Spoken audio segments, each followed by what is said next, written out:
Hello, and welcome to the Pay and Break Quarterly Slush Pile. You have so many choices of podcasts to listen to. We're really glad that you've chosen this one in your lineup. Um, this is the Slush Pile, and what that means is we read submissions to our Slush Pile, and we discuss them and have an editorial meeting right on air for you. Um, so we're gonna start with introductions. I'm gonna do something different and not start with myself. How unusual. And I'm gonna go far, far away to Marion Wrenn. Hello, Planet PBQ Slush Pile. It's Marion Wrenn. I'm delighted to be here. I can't wait to talk about these poems, and I'm going to bounce it to North Carolina. Lisa. Hello, PBQ Slush Pile folks. It's good to be with you today to talk poetry. Very excited to get into these poems, but first I'll say hello to Jason in New York City. Hi, it's Jason. I am here in New York. Kind of a dreary day. But New York is always New York. And I'll toss it up to Canada. Oh, thanks, Jason. Hi, everybody. Hi, Slushies. It's Dagne up in Canada. We're just about done ping-ponging between winter and spring. We love that because it means we get lots of maple syrup. So, yeah, but now it's like, okay, bring on spring. So with that, I'll roll it down to Kathy, who's not used to going in this order. I know, but you know why I wanted to do it? I'm Kathleen Volk Miller, and I co-edit the magazine with all these lovely folks. I'm so grateful. And I'm also grateful for the co-op system at Drexel because we have wonderful people working with us. So today we are welcoming our newest editorial co-op, Jodi Gahn. Hi, Jodi. Hi, Welcome, Jodi. Hey, Jodi. Hello, it's great to be here. Thank you for having me. I am the new co-op. As KBM said, I'm very excited to be here. Yay. Yeah, we appreciate you. Thank you. And we also appreciate Lillie Volpe, who is here as our tech, I don't know, VCAP. What do you want? What's your title, Lillie? Yeah, VCAP, that's my title. Podcast I'm engineer. pretty much What does podcast VCAP engineer. I stand do for? video collaboration and production. So if you need a video made through Okay. Drexel, you come to us pretty much every time. And also we do Zoom support. So if you're at Drexel and need Zoom support, But only if you're at Drexel, Only if Slushy. you're at only We Drexel. can't all I just call can't- in for Zoom I support as much as I we'd like can't to. help with anyone's account. It has to be Yes. just the Drexel one. Can I Really spoof love- like a Drexel account and then get Zoom help?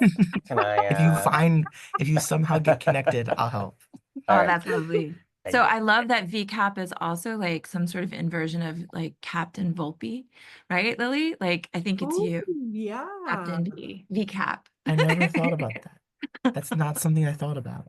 Okay. Glad I didn't think I'm about glad to be giving you a nom de plume. This is what we're here for. Well, just like we couldn't do this podcast without the help from our co-ops and our editorial team, we also need the poets to keep on submitting the work and keep on saying yes when we say, can we talk about that on air? We occasionally do fiction too, so listeners, send in the work and we'll see what happens next. Today we are thanking Jen Siraganian for sending us two poems that we are about to discuss. So who would like to read? I'll try, but can Okay. someone explain what it looks like? Like, how would you explain what this looks like on the page? So every Well- time I say the word virgule, everyone looks at me like I have three heads. But the word virgule is just a fancier, older word for backslash. Backslash. And what we have here is a prose block that's almost square with frequent interruptions of double backslashes. And so this has become, the backslash is, or the virgule is an interesting moment in poetry because if you're transcribing poetry and quoting it in, say, MLA form or in your essay, then you would use a virgule to indicate where a line break was, and you would use a double virgule to indicate where a stanza break was. But Right. for about 100 years, poets have been including the virgule in the poem itself. So if you're quoting it, you're going to have a really hard time. You might just have to like reproduce the whole thing because otherwise the virgules aren't going to line up with the virgules. But that is what we're actually looking at is a square prose block with frequent interruptions by a double virgule. Yeah. So thank you so much for that, Jason. I'm sure my brother David and others appreciate it. So they're forward slashes, and I thought that was what it was. I knew one line is a line break, but I thought two lines was a stanza break. So slushies, all of these are two lines. So every single line is not just a line break, right? That means there should be like if Jason said double means stanza A break. stanza break. Yeah. I mean, frequently we're sort of in a moment where people are really taking advantage of. Um, do you remember WYSIWYG?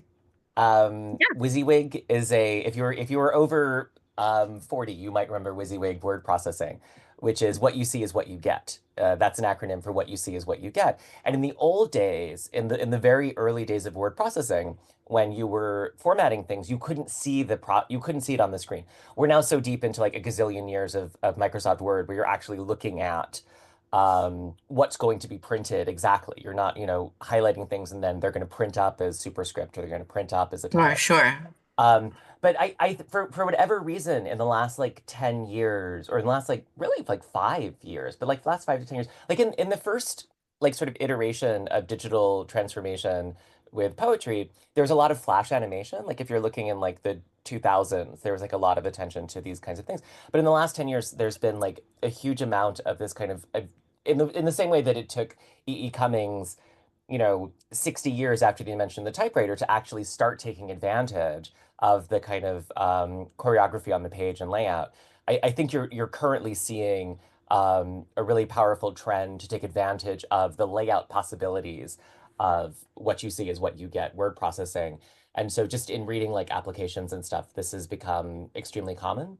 But yeah, the double slash, is it a stanza break? It would be if you were transcribing Whitman. Right. But when It's we're reading this interesting. So poem, is it a double? I don't know. I think the answer, Slushies, is you just have to go to the site, I have to go look. pbqmag.org. Check it out. It'll be there, and you can see what we're describing here. So some of these lines, air quotes around the lines, are 3 words, and then we get the slashes. So Marion's about to read it. What do we suggest she do to indicate? I think she, and this is Marion speaking for herself, should put her hands up like she's a little mouse peeking behind theatrical curtains. No, I'm joking. Well, so It does look like little curtains on the page, but I'm gonna. Well, this is video. This is audio only. Yeah, this is audio only, so you can't see the incredible gesture maybe and what it looks like to part the curtains. I'll ask generative AI to produce that image, and we'll use it. We can actually have you do that again and take your photo and put it up on. Okay, ready? Like a little mouse poking behind the little curtains. Just peek at my little. Got you. Okay, good. All right. So Jen, seriously, like I know you don't mean to imply that this is a mouse peeking behind curtains, but it's just fun to be thinking about all of the implications, right, of the virgule, the double virgule in this wonderful poem we're about to read and consider.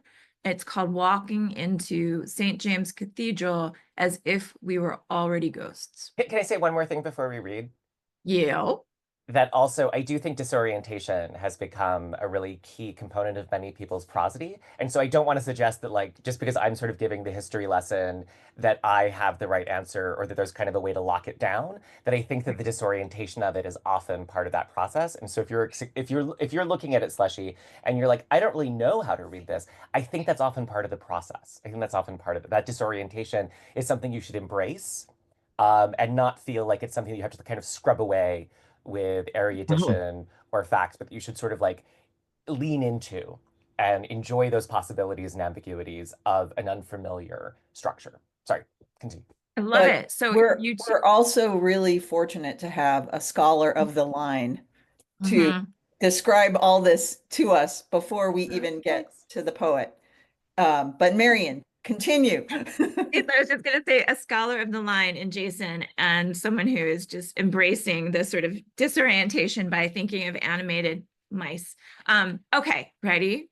Here we go. Walking into St. James Cathedral as if we were already ghosts. Armenian Quarter, Jerusalem. Inside mosaics chant, lanterns half tip from silver chains, incense lifts tin, a crowned Jesus blackened from smoke, gold reflects gold. A bearded priest tells my father to uncross his legs. We leave before the final prayer, snake along walls of peeled gray, the cemetery door rusted and locked. A half-asleep priest sits nearby, his legs spread to a V.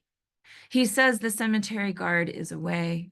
My father points to me and pleads, a tarnished key unveiled, behind a square of olive trees, gravestones layered with shattered platters. A white dog follows us, his nose tasting sky, rows of black crosses, vines heavy with rotten grapes and chips of porcelain, weeds splinter stone. We can't find my grandparents' graves. Everything has been moved, even the dead. Well Wow. read. Lovely Oh, good read, job. Marion.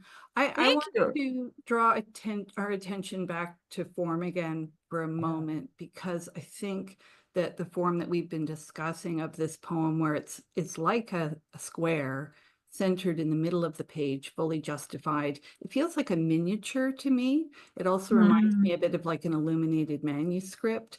And I think that, you know, Jason, everything that you were addressing is around the fact that poets have more choice now in their page layouts and how they approach lineation in a poem to really reflect the content and the feeling of a poem. And this just works for me. It's so beautiful. I feel like I'm holding a little text in my hand that's gold edged around the sides, you know. So I just wanted to add that around the form. And I had the same response that, like, because it's Armenian, because it's the St. James Cathedral, because it's about the icons, and those icons are so often covered with these metallic, beautiful. It's like it's so weird because, like, you know there's a painting underneath it, and then there's this beautiful metal cover over it, and you can just sort of, like, the faces just kind of peek through. But there was the Exactly. same kind of sense of something overlaid, that you're kind of seeing things sort of Yes. coming through in this kind of small space with something that's sort of blocking out the rest, but also making what does come through even more exciting. Exactly, exactly. That's how I feel about this piece. Yeah. so having read it though, the double virgule feels like cinematic editing, right? It feels like old school juxtaposition and stitching, scene by scene construction, like image, image, image, image, image, and the slash really it created it taught me how to read it, frankly, right? Like it was Yeah. giving me an indication of the wholeness when I from the first of those marks. The block of it, the square of it also makes me think of a gravestone. Oh yeah. Um, and it looks so heavy initially, but when Marion read it, it didn't feel heavy. I think with the double virgule spacing, um, it doesn't read like a dense block of text. Mm-hmm. Yeah, it has a kind of air to it. There's a lightness. And I Mm-hmm. think that what Marion said about the montage editing, like the juxtaposition where the two things add up to more than the sum, is right. Yeah. And what I was going to say is that it sounded better than I was going to. And when I was asking Mary, what should we have Mary do? I was thinking pauses, with those. And I think that's kind of what you did. And it was just beautiful. I was saying is that I didn't know how it was going to sound. And Marion did a lovely job. And that's what I was thinking. I would do maybe those longer pauses in between. It's truly beautiful to hear. And I like the idea that if I only heard it, I wouldn't know what it looked like on the page. Um, After everything that Jason was saying about this format and what's expected and what we being knocked off balance in a way by this unexpected format, I think also works with what happens in the poem. I didn't expect it to go where it went. I didn't expect to get the images I got. I didn't expect it to Mm. sound like it does, you know? Yeah. And there are great sounds within these lines too that you can hear as it's read. The echoes, the tip and silver and lifts tin, just really lovely. It is very poetic despite being a prose-ish block. Yeah, there's real attention paid to sound in here. There's that whole central part of the piece that we get V and he, me, pleads, key, and trees, but the way that it's done, it's just so subtle. The ending is just a bang up, like fireworks. We can't find my grandparents' graves. Everything has been moved, even the dead. Like that is so beautiful. And I mean, there are kind of mystic stories about graves moving in cemeteries, that people wanting to be buried next to other people and the gravestones being shifted magically. Um, and it's just so like that accumulation of the kind of the age of all of these things, the oldness and the accumulated history somehow is working together with this kind of juxtaposition and echo that I love that even the dead is such a beautiful last moment. Oh, it's so gorgeous and moving. I wondered on that, Jason, too, if there was an intention behind that everything has been moved, that if you look at this on a larger scale too, the Armenian quarter Jerusalem, the age of the people who've been lost and so on, the Armenian genocide. I just wondered too if it's a reflection on what we do to history, right? Well, Because and it can't be true, right? Everything has been moved. Like this church has been here for thousands of yeah, years, right? So there's and like the graveyard is obviously still the graveyard. And so in yeah. that moment of everything has been moved, we both have that kind of personal sense of, oh, right, like all the things that I'm looking for are all in different places, and yet the place itself is thousands of years old. And so that juxtaposition between sort of like what we know as the facticity or the factuality of the place that we're looking at and that personal experience of, damn it, I can't find anything, is just so beautiful. Those levels of irony are just so beautifully it, structured. Like, I mean, Yeah, you just see in both directions with it, like, yeah, yeah, And that, it starts from the title. I just want to point that out, yeah. right? The title itself is like walking into St. James Cathedral as if we were already ghosts, right? So it's exactly. not only like the displacement of the objects in the cemetery, but also the speaker, themselves, right? Being part of that displacement, right? In their sense of haunting and being a phantom or haunting the Being space. in Marion and Kathy's hotel room in Los Angeles. We'll tell the ghost story Many between ghost stories to be poems, told. Many but there ghost is a stories. ghost story that's coming. Yeah. Ooh, fun. Well, and in ghosthood, there's a sense of invisibility too, right? Yeah. Not being seen properly. Mm-hmm. Mm-hmm. And the cathedral, has become such a sort of important image of human collaboration, right? The idea of the cathedral is something that's built generationally, that no one, gets to see the whole thing in their own lifetime.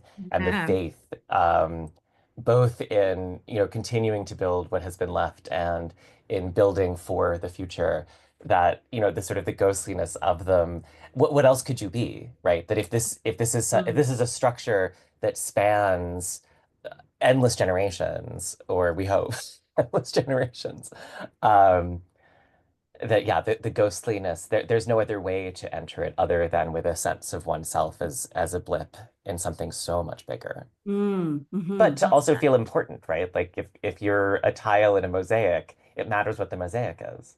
Yeah, it's resonant. Right. Yeah. Gold reflects gold. So, what do you think? Do you think we're ready to vote? Do you think we're ready to take Let's a do it. position on Ye Yeah. Old Cathedral? All right, get your thumbs ready. Ready? 1, 2, 3, vote. It's always so exciting. Yeah, and it's Yeah. unanimous. Woohoo!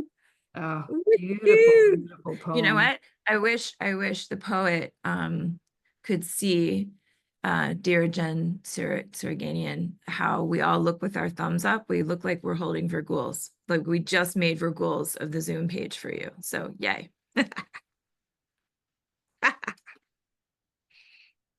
All right, tell your ghost story, and then we'll get on to the next poem. What happened was Marion and I were staying at a hotel that is more than 100 years old. It's called the Hotel Figueroa. Absolutely beautiful, breathtaking place.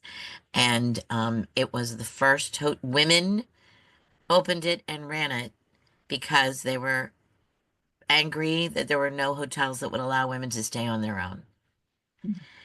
So tell them about the pool, Marion, your favorite bit.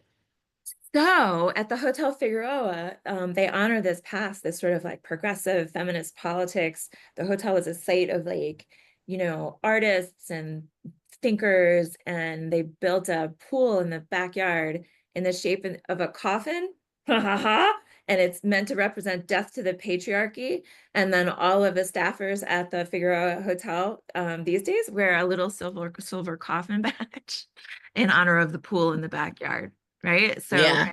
Kathy and I, trundle in with all of our luggage and we get this amazing room. And full disclosure, I had bronchitis and jet lag. So I was like kind of, sideways. I was a little tripendicular. And at the end of the first night we spent in this room, I woke up with this sort of like vague feeling of some figure being on the left side of the room standing in front of Kathy's bed. It was just, I thought my Sudafed acting up, and I certainly don't say anything to Kathy about this. And then the next night, we go one full night, full day of AWP. The next night, Kathy wakes up the next morning and Can I correct that just a little bit? Because it is a little funny. It's pretty funny. As Marion said, I did go bursting into the other room, and then I was so happy because Marion looked the best that she had on the trip. She was very, wide awake and energetic, looked really healthy. So the experience that I had went right out of my head because I was just so happy to see Marion so well. But then I got in the shower, and then while I'm in the shower, I said, "Holy heck, I didn't tell her what happened." And I literally came running out to her in just my towel and sat down and said, "I have to tell you something."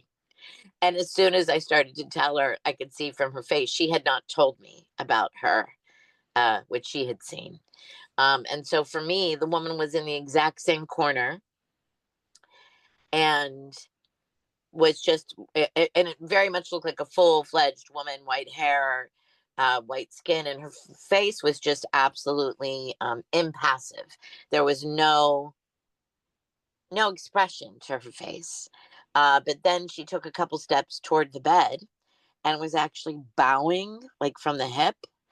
And then I got freaked out. So I started to try to call Marion because I knew that she was in the other room. I was like conscious enough to know that she was in the other room. And I had that paralysis thing where I couldn't wake up all the way, you know. Um, and then I did. And then, so that's what happened. But it was really so interesting that she was in the same corner for both of us. A lot of the physical description was the same. We talked about the history a whole lot. And it wasn't until we were leaving that, like, we're running around opening drawers and making sure we packed up everything, that we found this little booklet about the Hotel Figueroa that actually had pictures of the founders. And we were both like, okay, which one is she? And pointed right at her. Great, Mayor. yeah, we did. And I can't remember her name. Maybe we'll have to go back and do a little research. I could have sworn. We called her Martha, but then when we figured it out, I think she was actually named Maud. But yeah, Slushies, stay tuned. We'll do a little like paranormal to get back to you. That's wild. Was she a benevolent presence? Did it feel benevolent? Until I couldn't call Marion's name. Right. Yeah. Right. Yeah. I did not wake up freaked out. I was just like, whoa, who's this? Right. And yeah, so. Yeah. Yeah. So there you are. There's our Yeah, ghost so story. there's our ghost story. Maybe we can like add a sound effect, right? Like poetry ghost story sound effect. Well, didn't you Experiment. say the part our room had this wind blowing kind of sound to it? And that's what we kept saying. We had moaning Martha, Right. was around. But it was just an old building trying to have air conditioning in it, right? And it wasn't Exactly. creepy. In fact, we were saying that we were comforted by that sound and would probably miss it when we left. Mhm. Yeah, Did you miss it when you left? I did. I thought about it. I don't know, Marion, did you? Yeah, a little bit. I mean, it's just an old HVAC system, and it Yeah. just kept going like this. I make that noise all the time. You could just I come hang out know. with me. That's how I breathe. Big existential sigh, right? I was like, how fitting. I had to be careful because people like I'm always sighing, and then people think that I'm like disappointed in them. They think I'm frustrated. They think like I have to be so careful not to sigh when it's just the way I breathe. Well, you know what? Um, Sighing actually feels good. I sometimes sigh and it's Yeah, just like a good release. It's yeah. like yeah. But yeah, then yeah. people think you're upset about something. Oh my God. Yeah. So I want to know if the coffin pins that the staff wore were available. Could you purchase a Death to the Patriarchy pin to have as your very own? Oh, you know We what? didn't ask, but they didn't have a gift shop. They didn't They have a didn't. little, like, Right. even Marion, where do we stay in the East Village?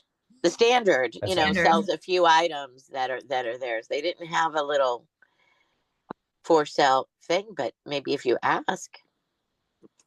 We can, you know what, Slushies, we'll look it up and put a link to the Hotel Figueroa. And if you can Yeah. buy a pin, do it. Yeah. All right, let's move on. I'm sorry. I'm sorry for interrupting, but I thought the story needed to be told. And now let's get on Absolutely. to number two. Absolutely. Okay, so who would like to read the second poem? I could do that. Thanks, Dagne. Oh, my pleasure. My father and I view two versions of our Gorky's the artist and his mother. Lip corners sink, an upturned bowl dripping its contents onto the white of her dress. Her eyes, Armenian saucers of round, outline hollows of darkness. Sharing color only, no overlap of limbs or space, shades of pink echo his coat, her lap, a paleness descends. My father nudges my elbow. He seldom mentions his mother's, the one who raised him, the other who gave him away. I want him to discuss the lack of daisies in the boy's hands, the mother's face swaddled in a cocoon of scarf. Instead, he stands, cloud drifts across the gallery. We bench, in front of the liver is the cock's comb. He points to the ferns feuding with triangles, the thorned stems, breathing blossom. Mm, All right. lovely, Dagne. Oh, Right. lovely Wow. work to read. Gosh. Yeah. There's more light in this one. We were talking about the air in the last Yeah. piece, and it sort of continues here, I'd say.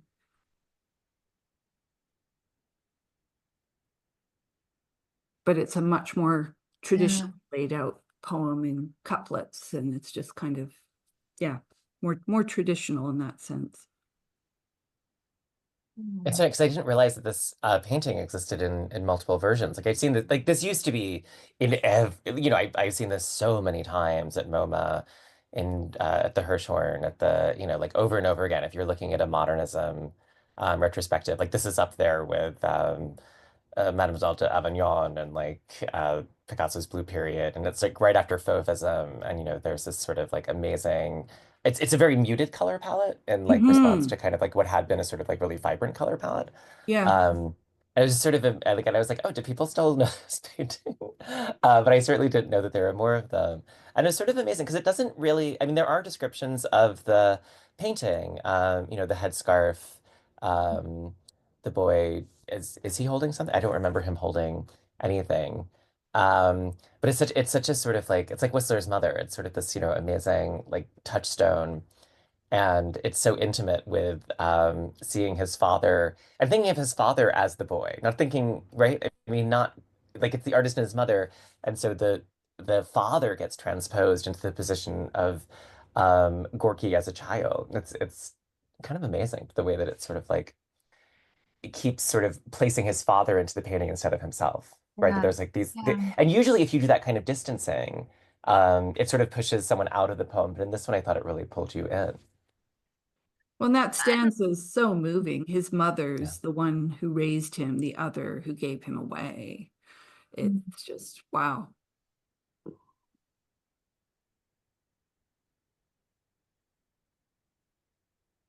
Can somebody please help me with the first line?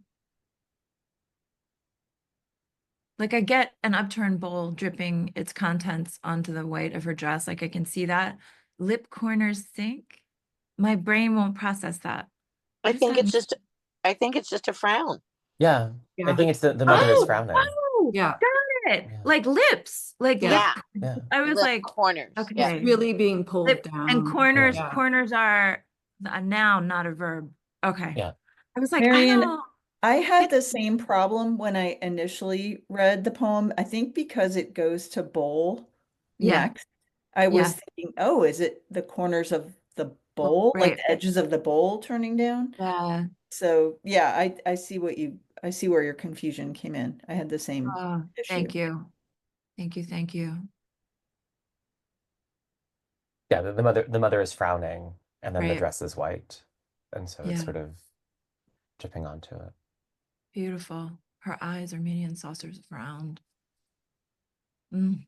Yeah. Echoing the bowl again, which is a nice move. Yeah, it's a beautiful move. Yeah. I really like sharing color only, no overlap of Mhm. limbs or space, the way in which the two figures are just Yeah. completely isolated but grounded in the same canvas.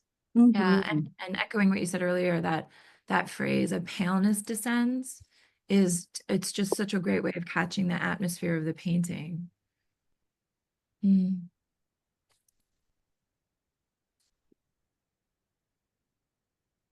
And Slushy, Slushies, I'm looking up "The Liver is the Coxcomb." I don't know that painting.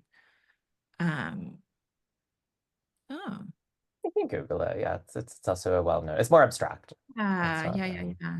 Okay, got it.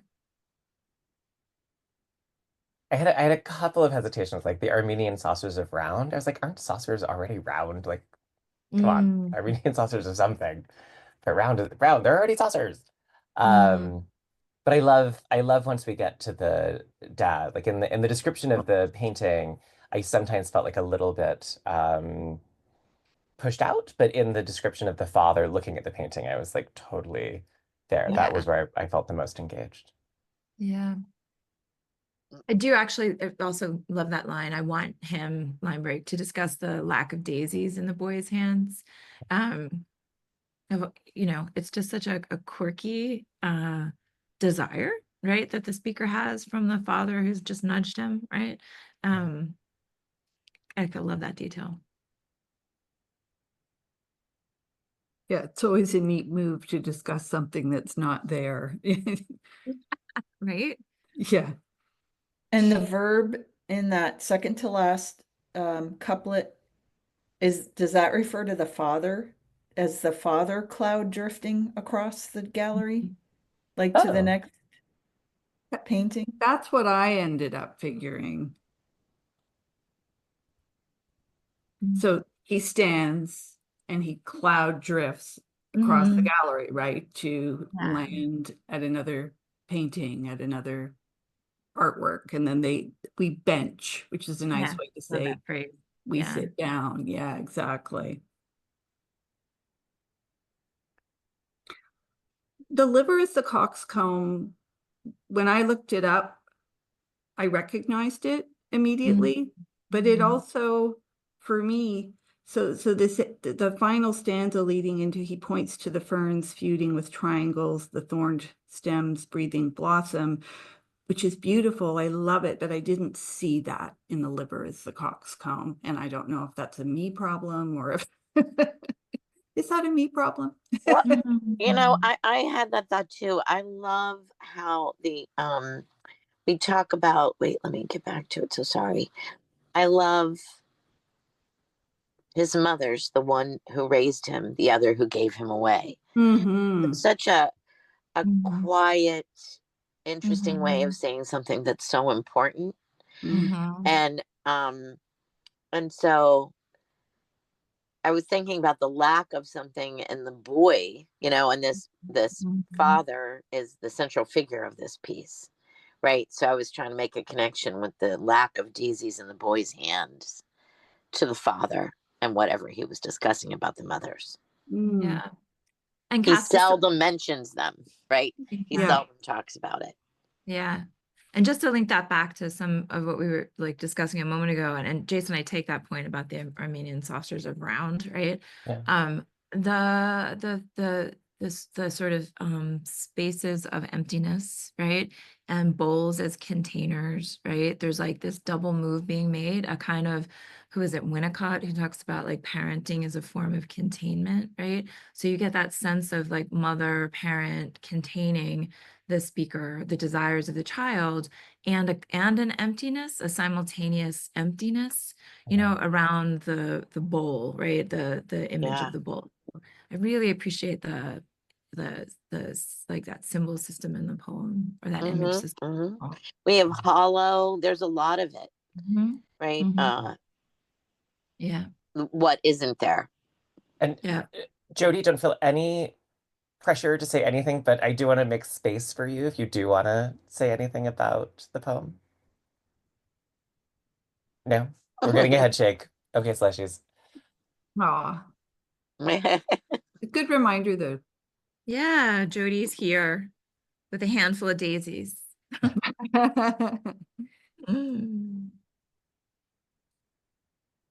Yeah, I mean, I think for me, it's the way in which the father is turned back into a child by the structure of the painting, and the way her fascination with his experience of childhood and boyhood is sort of being transposed, and there's really interesting reversals of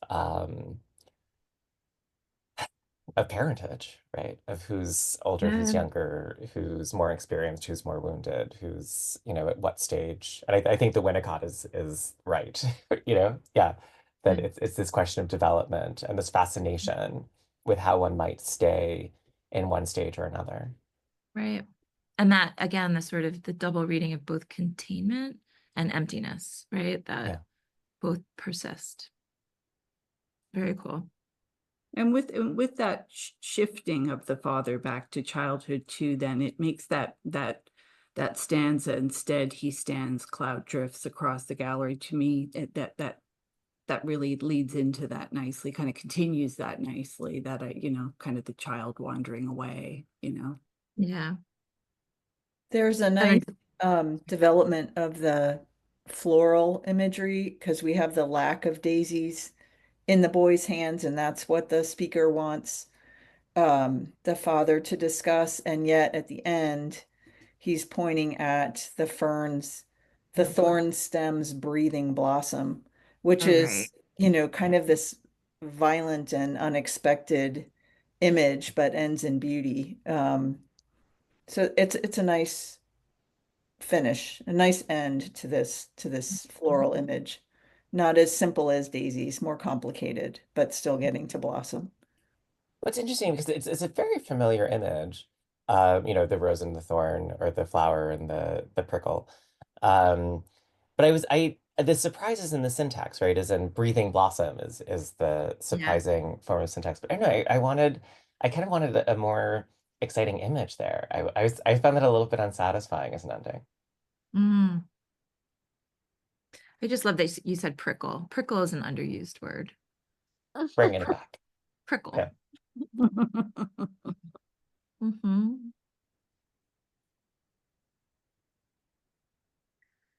So what do you think? Are we ready to vote? Yeah, I think we let's do might it. be. I think we might be. Dramatic tension on 3. 1, 2, 3. All right. So Slushies, what you can't see is wait, hold on. I didn't count. Everybody back up.